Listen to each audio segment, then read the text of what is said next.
લક્ષ્ય ન્યૂઝ, એક નજર, એક લક્ષ્ય. કલોલમાં 3 સ્પાના સંચાલકો સામે નોંધાયો ગુનો. કલોલ શહેરમાં ચાલતા 3 સ્પા સામે પોલીસે કાર્યવાહી હાથ ધરી છે. સરકારના નિયમો મુજબ જરૂરી જીએસટી નંબર તથા પોલીસ સ્ટેશનમાં કામદારોની નોંધણી ન કરાવવાના મામલે સ્પાના સંચાલકો સામે ગુનો દાખલ કરવામાં આવ્યો છે. મળતી માહિતી અનુસાર કલોલ શહેર પોલીસ સ્ટેશન દ્વારા શહેરમાં ચાલતા વિવિધ સ્પામાં ચકાસણી હાથ ધરવામાં આવી હતી. આ તપાસ દરમિયાન નિયમોનું પાલન ન કરનાર સંચાલકો સામે કાર્યવાહી હાથ ધરવામાં આવી હતી.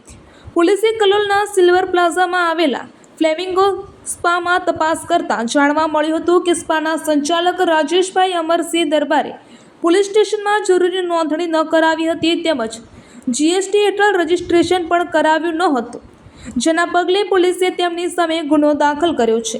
આ ઉપરાંત કલોલના સિટી મોલ 1 ખાતે આવેલા હોલિડે સ્પામાં તપાસ દરમિયાન સંચાલક અમિત પ્રદીપભાઈ અકબરી દ્વારા જીએસટી નંબર લેવામાં ન આવ્યો હોવાનું અને પોલીસ સ્ટેશનમાં નોંધણી ન કરાવાઈ હોવાનું સામે આવ્યું હતું, જેથી પોલીસે તેમની સામે પણ ગુનો દાખલ કર્યો હતો. તેવી જ રીતે શહેરના સિટી મોલ નજીક આવેલા પ્લેટિનિયમ પ્લાઝામાં ચાલતા એક્ઝોટિકા સ્પામાં પણ જરૂરી નોંધણી અને જીએસટી નંબર ન હોવાનું સામે આવતા પોલીસે સ્પાના સંચાલક તેજારામ આંદરરામ ચોરખી સામે ગુનો દાખલ કરી વધુ તપાસ હાથ ધરી છે. રિપોર્ટર સંજય નાયક.